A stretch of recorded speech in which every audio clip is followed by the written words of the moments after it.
सूर्य देवाय नमः। जय सूर्य भगवान। प्रिय भक्तगणों, स्वागत है आप सभी का आपके अपने चैनल ज्ञानार्थ में। आज की इस कथा में आप श्रवण करेंगे सूर्य भगवान की पावन व्रत कथा। सूर्य व्रत विधान पूर्वक करने से मनुष्य को अभिष्ट की प्राप्ति होती है। व्रत के प्रभाव से पापों का नाश एवं दरिद्रता का ह्रास होता है। सूर्य की रश्मियों में अद्भुत क्षमता है। इस वैज्ञानिक युग में कैंसर आदि दुस्साध्य रोगों से छुटकारा पाने के लिए सूर्य की किरणों का सहारा लिया जाता है। एक्सरे के द्वारा सभी रोगों का निश्चित निदान किया जाता है। अर्थात इस व्रत के प्रभाव से यक्ष्मा, कुष्ठ आदि महाव्याधियों पर नियंत्रण पाया जा सकता है। इसके अतिरिक्त अंधापन, गूंगापन, बहरापन, लूलापन आदि रोगों का भी शमन होता है। भगवान सूर्य के प्रकोप से मनुष्य नाना प्रकार के रोगों से ग्रस्त एवं पीड़ित होता है। अतः प्रत्येक नर नारी को रविवार के दिन सूर्य की पूजा एवं प्रतिदिन प्रातःकाल सूर्य नमस्कार अवश्य करना चाहिए।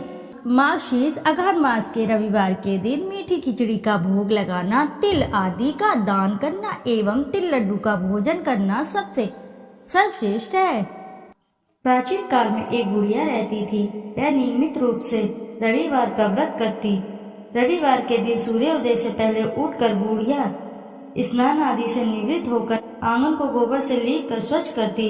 उसके बाद सूर्य भगवान की पूजा करते हुए रविवार की व्रत कथा सुनकर भगवान सूर्य को भोग लगाकर दिन में एक समय भोजन करती।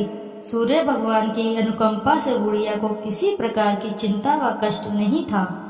धीरे धीरे उसका घर धन धान्य से भरता रहा। उस बुढ़िया को सुखी देखते हुए उसकी पड़ोसन उससे बुरी तरह जलने लगी। बुढ़िया ने कोई गाय नहीं पाल रखी थी, अतः वह अपनी पड़ोसन के आंगन में बंधी गाय का गोबर लेकर आती। पड़ोसन ने कुछ सोचकर अपनी गाय को घर के भीतर बांध दिया। रविवार को गोबर न मिलने से बुढ़िया अपना आंगन नहीं लीप सकी। आंगन न लीप पाने के कारण उस बुढ़िया ने सूर्य भगवान को भोग नहीं लगाया और उस दिन उसने स्वयं भी भोजन नहीं किया। सूर्यास्त होने पर बुढ़िया भूखी प्यासी सो गई। रात्रि में सूर्य भगवान ने उसे स्वप्न में दर्शन दिए और व्रत करने की तथा उन्हें भोग न लगाने का कारण पूछा। बुढ़िया ने बहुत ही करुण स्वर में पड़ोसन के द्वारा घर के अंदर गाय बांधने और गोबर न मिल पाने की बात कही। सूर्य भगवान ने अपनी अनन्य भक्त बुढ़िया की परेशानी का कारण जानकर उसके सब दुख दूर करते हुए कहा, हे माता, तुम प्रत्येक रविवार को मेरी पूजा और व्रत करती हो। मैं तुमसे अति प्रसन्न हूँ और मैं तुम्हें ऐसी गाय प्रदान करता हूँ जो तुम्हारे घर आंगन को धन्य धान्य से भर देगी, तुम्हारी सभी मनोकामनाएं पूरी करेगी। रविवार का व्रत करने वालों की मैं सभी इच्छाएं पूरी करता हूँ। मेरा व्रत करने व कथा सुनने से बांझ स्त्रियों को पुत्र की प्राप्ति होती है। स्वप्न में उस बुढ़िया को ऐसा वरदान देकर सूर्य भगवान अंतर्धान हो गए। प्रातःकाल सूर्योदय से पूर्व उस बुढ़िया की आंख खुली तो वह अपने घर के आंगन में सुंदर गाय और बछड़े को देखकर हैरान हो गई। गाय को आंगन में बांधकर उसने जल्दी से उसे चारा लाकर खिलाया। पड़ोसन ने उस बुढ़िया के आंगन में बंधी सुंदर गाय और बछड़े को देखा तो वह उससे और अधिक जलने लगी। तभी गाय ने सोने का गोबर किया। गोबर को देखते ही पड़ोसन की आंखें फट गई। पड़ोसन ने उस बुढ़िया को आसपास न पाकर तुरंत उस गोबर को उठाया और अपने घर ले गई तथा अपनी गाय का गोबर वहां रख आई। सोने के गोबर से पड़ोसन ने कुछ ही दिनों में धनवान हो गई। गाय प्रतिदिन सूर्योदय से पूर्व सोने का गोबर किया करती थी और बुढ़िया के उठने के पहले पड़ोसन उस गोबर को उठाकर ले जाती थी। बहुत दिनों तक बुढ़िया को सोने का गोबर के बारे में कुछ पता ही नहीं चला।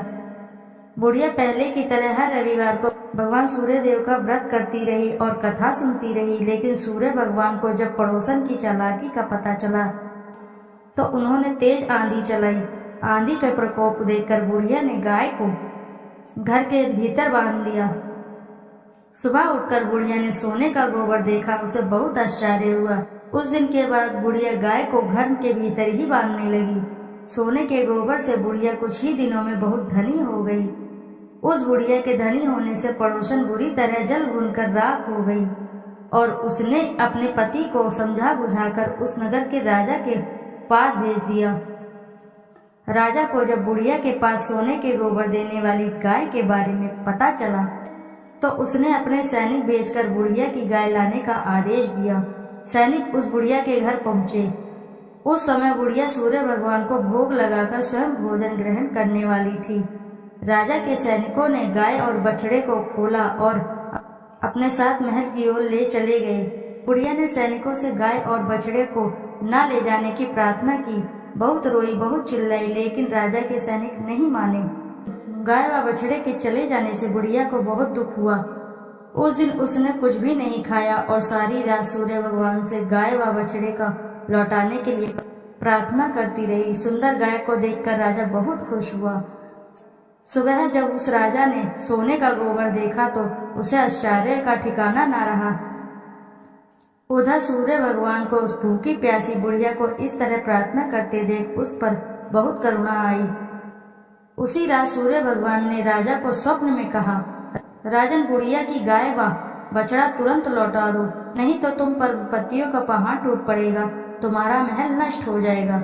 सूर्य भगवान के स्वप्न से बुरी तरह भयभीत राजा ने उठते ही गाय और बछड़े को तुरंत लौटा दिया। राजा ने बहुत सा धन देकर बुढ़िया से अपनी गलती की क्षमा मांगी। राजा ने पड़ोसन और उसके पति को उनकी इस दुष्टता के लिए दंड भी दिया। फिर राजा ने पूरे राज्य में घोषणा कराई कि सभी स्त्री पुरुष रविवार का व्रत किया करें। रविवार का व्रत करने से सभी लोगों के घर धन्य धान्य से भर गए। चारों ओर खुशहाली छा गई। सभी लोगों के शारीरिक कष्ट दूर हो गए। राज्य में सभी स्त्री पुरुष सुखी रहने लगे और सुखी जीवन यापन करने लगे। बोले सूर्य देव की जय। आइए अब करते हैं रविवार की व्रत कथा। द्वापर युग की बात है। भगवान श्री कृष्ण एक बार अपनी बुआ कुंती के आश्रम काम्य वन में पहुँचे। उस समय पांडव लोग वनवास कर रहे थे।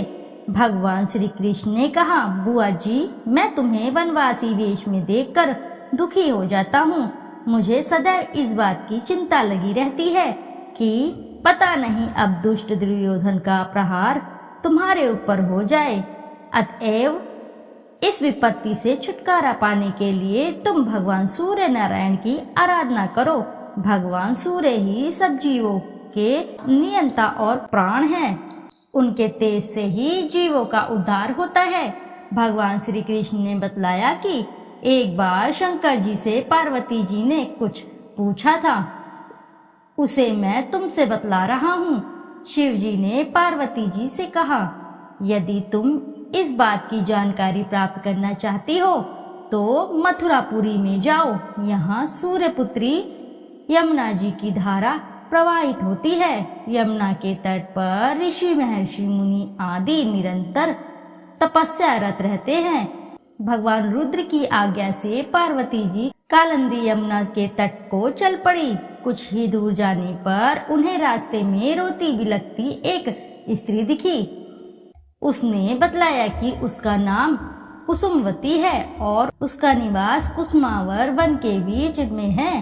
संतानहीन होने के कारण उसके पति वसंत ने उसे त्याग दिया है और इस प्रकार वह निराश्रिता हो गई है। पार्वती जी उस स्त्री को साथ ले आगे चली कि उन्हें रोती हुई एक दूसरी स्त्री मिली।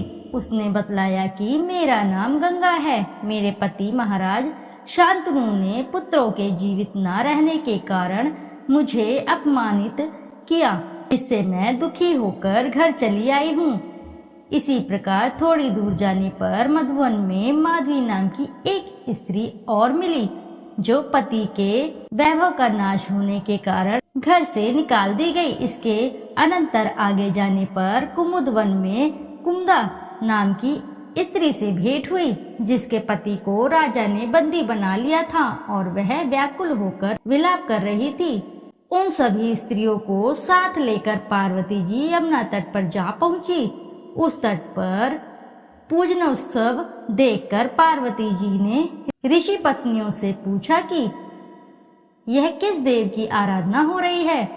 इस पूजन का विधान फल क्या है? उनकी बात सुनकर एक ऋषि पत्नी ने कहा, यह जगत पिता सूर्य नारायण का व्रत है और सभी मनोरथ को पूर्ण करने वाला है। इस व्रत को करके प्रत्येक नर नारियों ने अभीष्ट सिद्धि प्राप्त की है। तुम्हें भी यदि कोई वांछा हो तो इस व्रत को करके प्राप्त करो। ऋषि पत्नियों से ऐसी बात सुनकर पार्वती जी अत्यंत प्रसन्न हुई और उस व्रत के विधान तथा फल को जानकर शिव जी के पास लौट आई। पार्वती जी ने इस व्रत को करके विघ्ननाशक गणेश जी जैसा पुत्र को प्राप्त किया। इति शुभम। जोर से बोलिए प्रिय भक्तगणों, जय सूर्य नारायण भगवान की। आइए अब करते हैं सूर्य चालीसा। दोहा। संत शरण पदम कंजयुत महीधारी, शीश नवाय सूरज चालीसा लिखो, मोकम हो सहाय।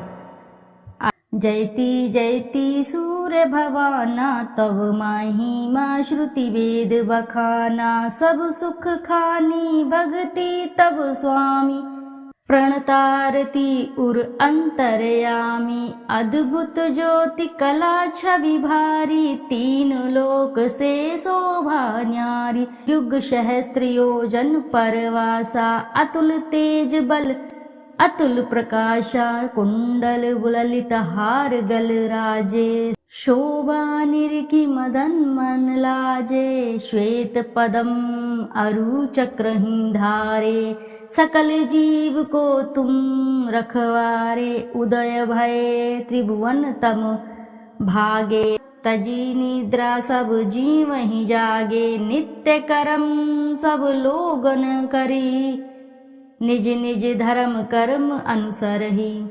कहीं वेद तव द्वादश नामा, अखिल लोक सब पूरन कामा।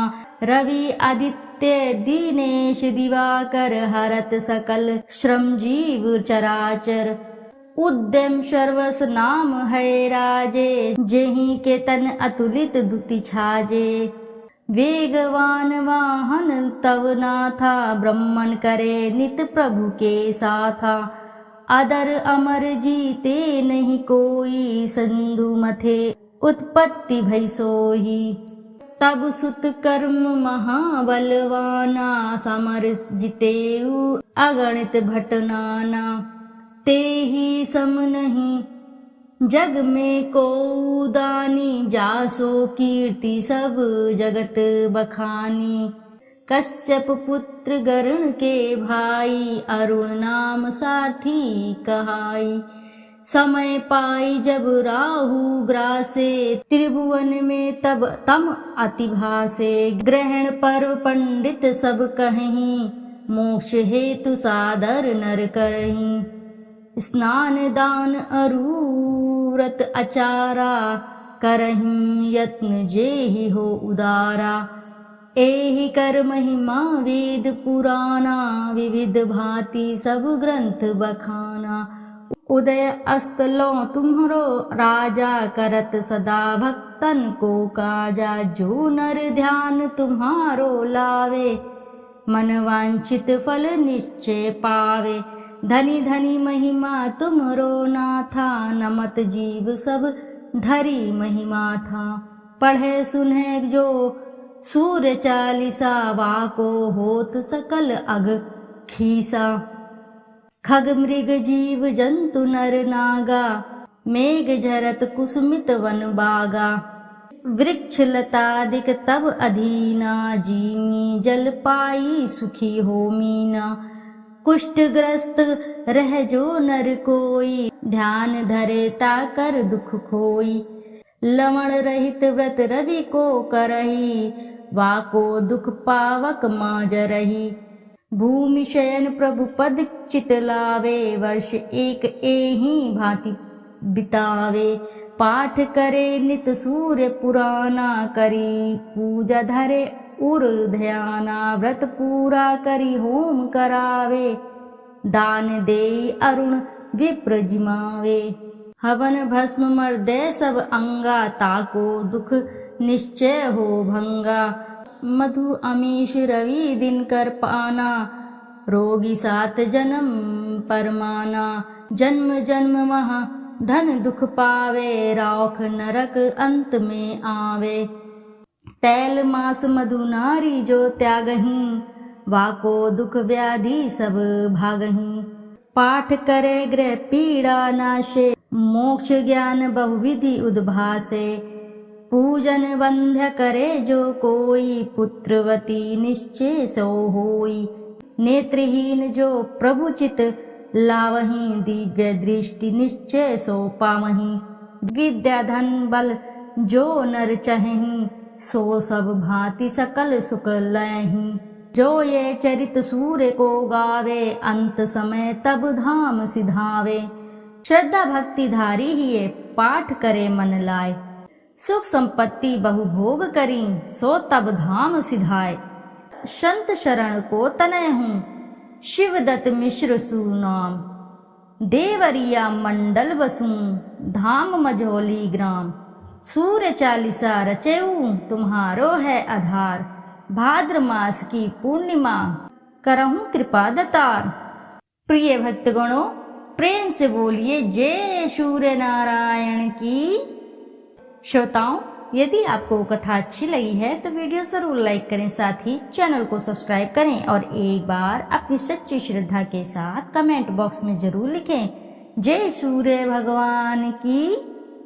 फिर मिलते हैं आपसे ऐसी किसी नई कथा कहानी में। जब तक के लिए नमस्कार श्रोताओं।